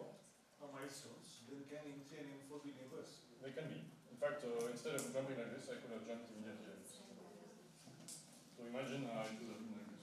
So what do you mean by this minimum? Minimum for sigma amongst V. So Among the path, so you're looking at the path, the prefix of the path.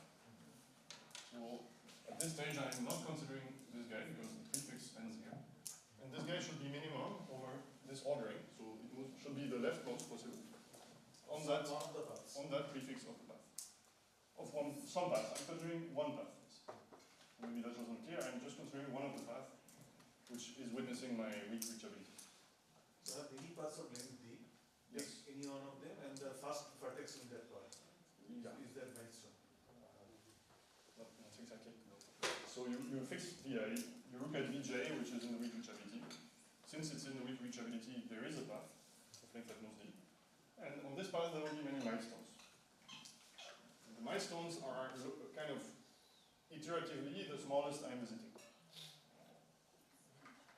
So first I'm going here, it's not a milestone because it's not smallest. Then I'm going here, he was the smallest, he becomes a milestone. If I'm going to the right again, he will never be a milestone again. So everything which is to the right of this will never become a milestone anymore because it will be bigger than this. But each time I go a little bit to the left, he becomes the new milestone. I might go a lot to the right, but that's not important.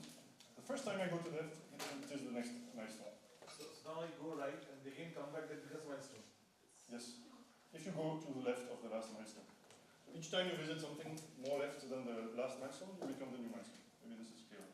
So everything towards the left of BI is a milestone? No, because you could jump first here before you move. Okay. Exactly this was happening actually. In my previous example, it was like this. So I was first jumping here. This was a milestone and this was not a milestone because I wasn't there first. So not everything is milestone. But this is there. Okay, so now so now what we do? So to Vj, I associate some kind of signature. Let's say actually the pair Vi Vj. So Vi is any vertex, and Vj is in the weak reachability. Wi, call it Wi. I assign a signature. What is the signature? Well, signature. Well, it's the choice of the milestones. So this path P, essentially, you can view it as a sequence of milestones. And since the path has most length D, there are at most D plus 1 milestones. So the length is D, so there could be D plus 1 vertices. Signature, which is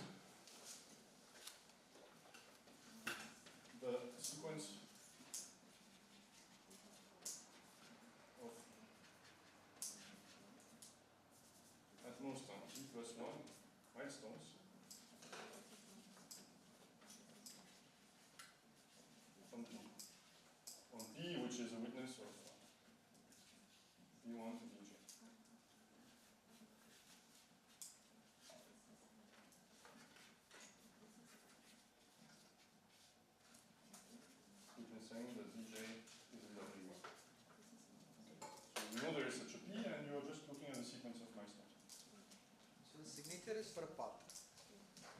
Well, I'm choosing one path. It's for a pair of vertices vi, okay. I know there is one path. I take maybe there are many, but I take one. Okay. And I say Anyone. anyone, and I'm saying this is my signature. What I want to do is count the number of signatures Okay. and show that this is bounded anyway. So even if you have multiple paths, since the total number of of signatures is bounded, I will have a bound on my statistical. Okay. Right, but okay, these milestones, they are themselves. So consecutive ones were each in the strong reachability of the previous one.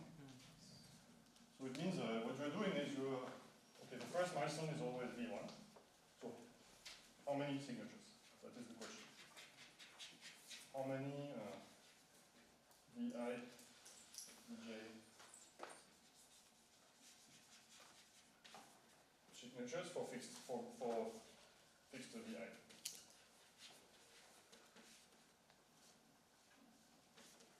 This is my question.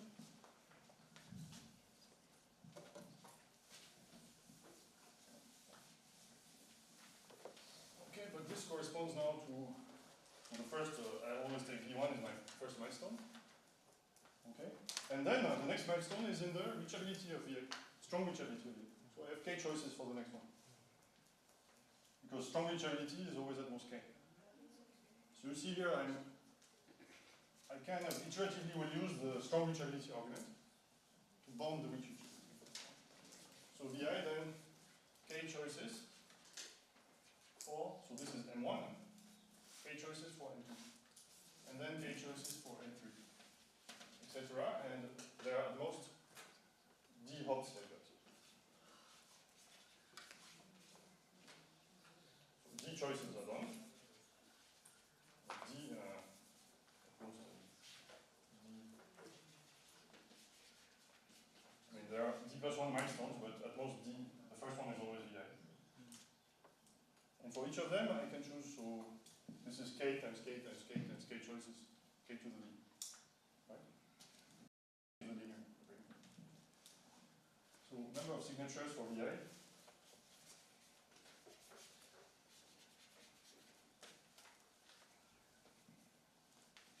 At most. Technically we could have just one milestone, we could have,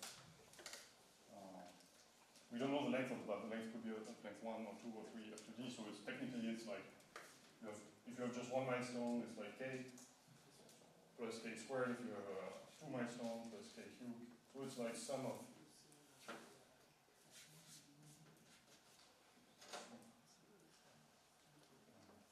x equals 1 to d, the maximum number of choices will be d.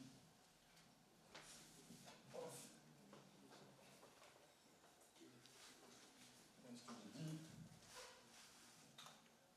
the signature will be this. Okay, actually it's plus 1 because it could be that this reachability is just upside down or something. Yeah. What is to the d, sorry? What is this? K to the s. K is that strong reachability. It's the same K, I think. Okay, and this is basically that moves these kind of functions. This is like d times k to, at most d times k to the d.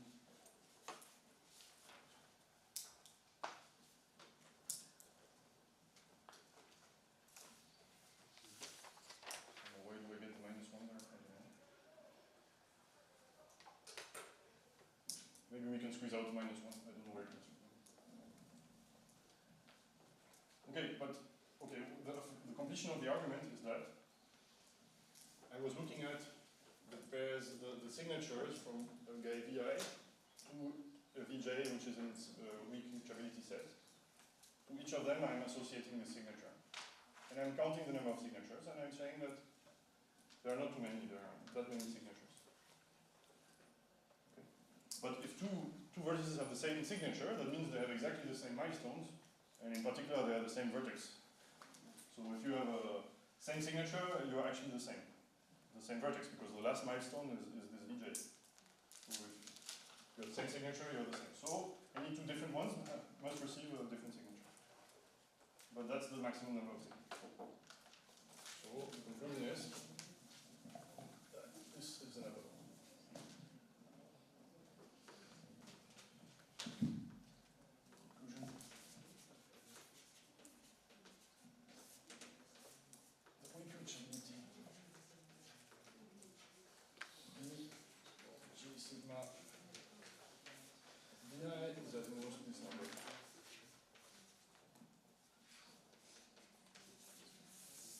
Should be k minus 1 choices because K minus we are already excluding m, like vi is m1, right? But each step itself is getting excluded.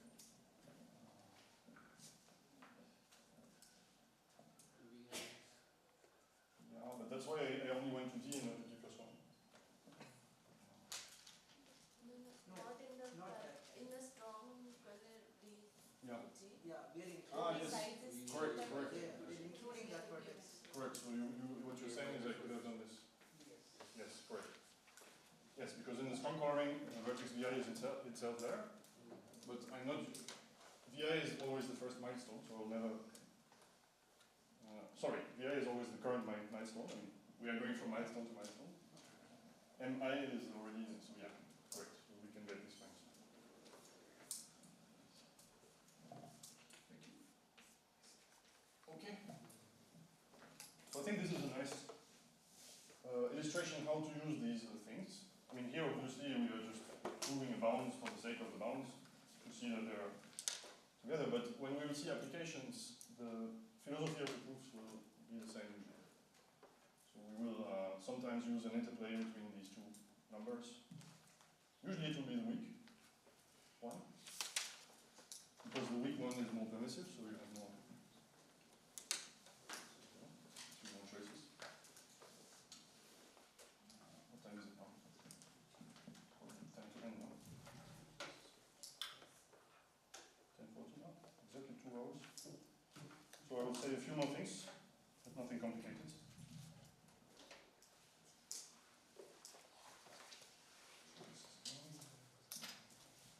So we have this nice characterization by Zhu. And of course one part of the characterization comes from here, right? The fact that if you can bound one type of coloring numbers and then you bound the other, this comes essentially from there, right? So what is missing is why is this equivalent to bounded expansion? And so this afternoon I think I will just start with that. What I will show you, and it's not too difficult to show, it might be easier than this proof, I don't know, you tell me, is that if your coloring numbers are bounded, then you will have bounded expansion. That is not too difficult to show. So I'll show that first thing this afternoon. And to close now, I'll just give a few remarks on this. Well,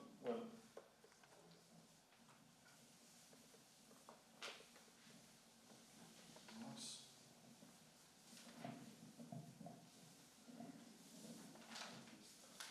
So,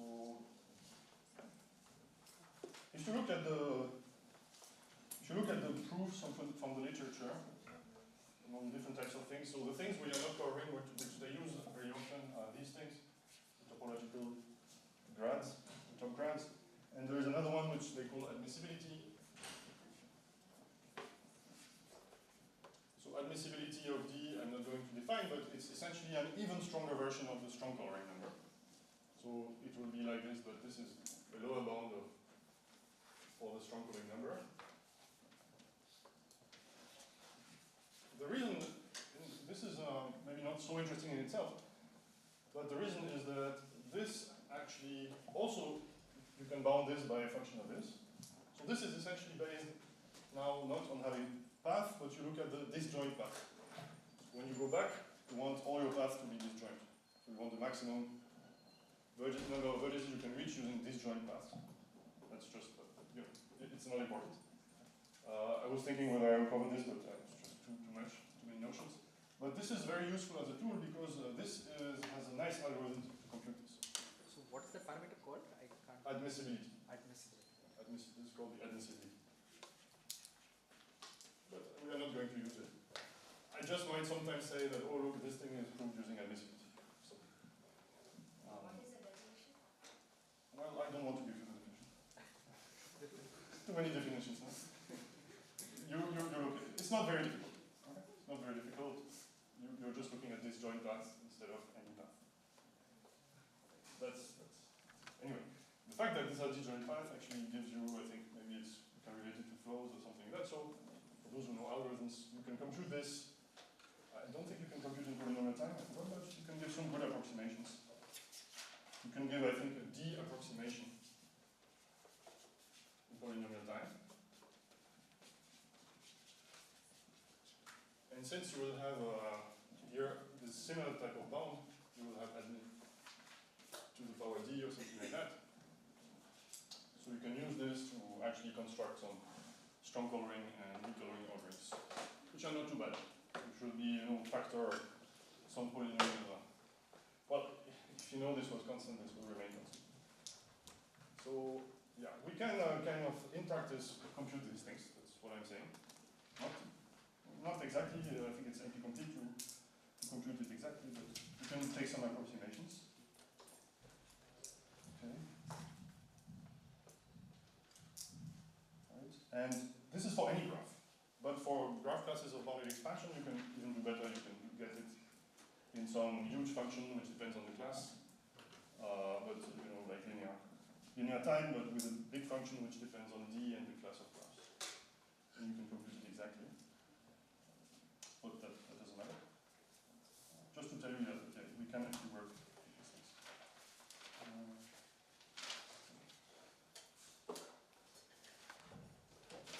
Okay, maybe just to close, what will be, so next we will see applications of these things. What will be the types of applications? Why is this nice? I mean, the first thing is you can now apply this. This is a characterization, the theorem of Zhu I told you. So you can apply it to show that some particular graph class has bounded expansion. And for example, one very nice one is these geometric graph classes. So you put some objects in the plane, for example, okay, and you make a graph out of it. So any object, like every cycle here becomes a vertex.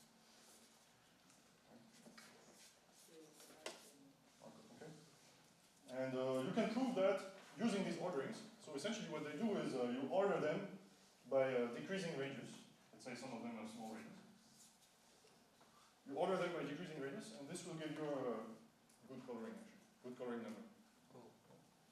And so, okay, under certain conditions, you want that these guys don't intersect too much, which means that at any given point of the plane, you should not have too many of these objects. If you can bound this by a function, say t, for example, you cannot have this kind of thing.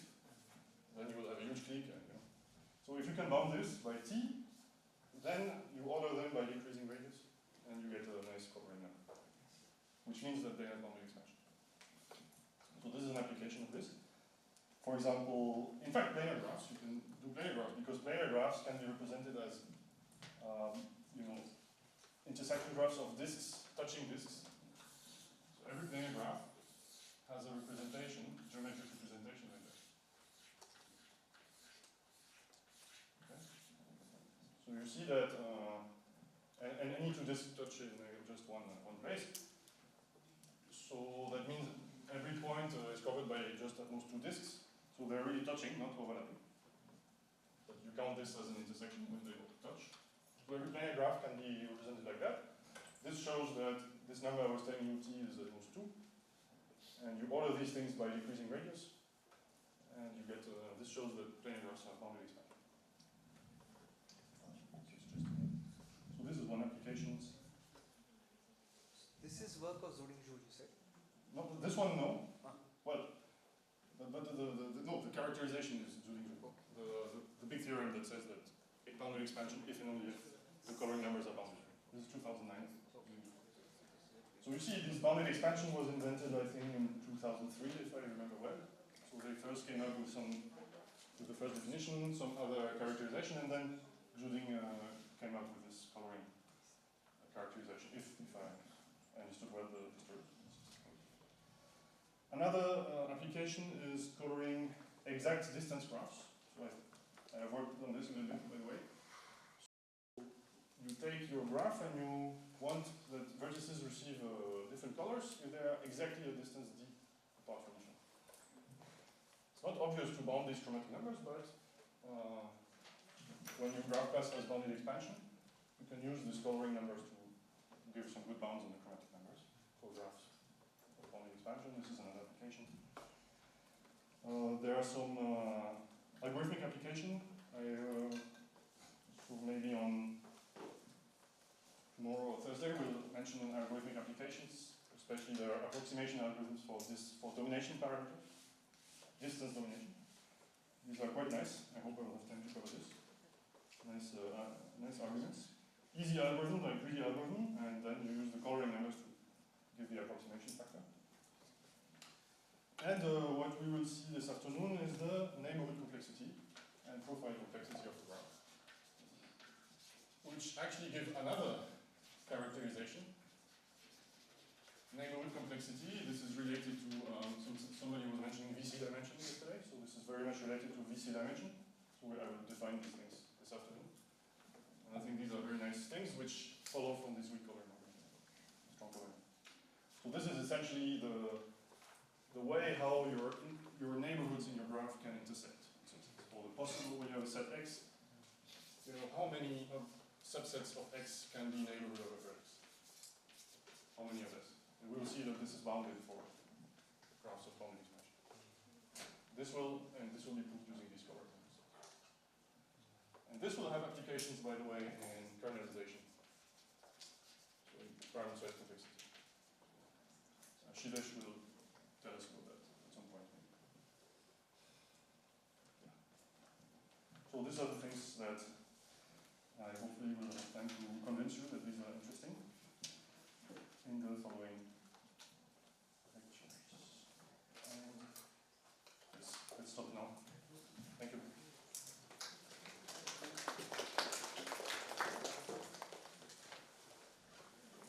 Are there any questions? Are in different ways, right? For example, strong coloring number make sure that all internal bodies are right to VA, Yes? and weak make sure that all are right to VJ. Yes? But we can also say that all must be at most VJ or at most VA. So we need to give a different notion of possibility. Good question, I don't know. Well, isn't it the same as reversing VY? I thought, but I couldn't. I think it's the same as just reversing VY. Ah, but what you're saying is that now you're reaching VI from VI. Sorry, you're still reaching VJ from VI? Yes, yes. But you're in the other That direction is there, but yeah.